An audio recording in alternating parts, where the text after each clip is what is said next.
Ang tagal ng mga kasama ko, wala akong magawa, so mag-bag raid tayo. Let's go. Saan yung bag ko? Okay, here's my bag. Ang bigat. Let's do the bag raid. Ayan, so puno yung bag ko kasi ang dami kong laman maliban doon sa luggage na dala ko. Meron akong dalang 3 medyas sa bag. Charger, 2 charger.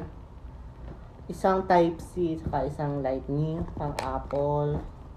Then, I have my makeup kit. Ayan. Simple lang yung makeup ko. May perfume na rin yan sa loob. Wag na natin buksan. I have 2 sachet ng coffee, Lux Slim, Cafe Macchiato. And then, ano pa ba? I have my vitamin C. I have my policy with me. I also have some wipes. Kasi minsan pag tinatamad na akong maghugas pag gagaling sa labas, nagwa-wipes na lang ako. And then, ito. Atinan akong party. So, dala ko lahat ng jewelries ko. Naka-jewelry box to. Kaso, ang laki. Hindi kasya sa maleta. Yan. And then, ang dami laman ng bag ko. Daily use ko tong bag na to.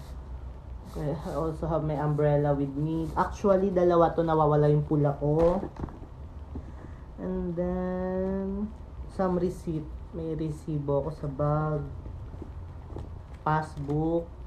Usually, hindi ako nagdadala ng passbook. Kanina lang kasi nag-withdraw ko.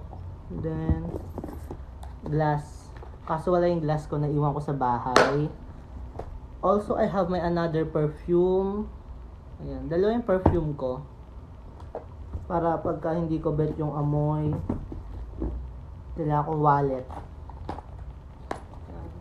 Wallet. Actually, wala akong pera. Konti lang. Wala na akong pera. Ang gastos-gastos ko. Also, eto. Adik ako sa cellphone. I have my 3 phones with me. Bali, 2 iPhone. Yung gamit ko dyan. Lobat. Yung gamit ko. Tapos, 2 Android. I have my 2 phones with me. And then, ayun lang. Coins. Madami akong coins sa bag. Tignan nyo kung gaano kadami yung coins ko sa bag. Madami akong coins. Yun lang.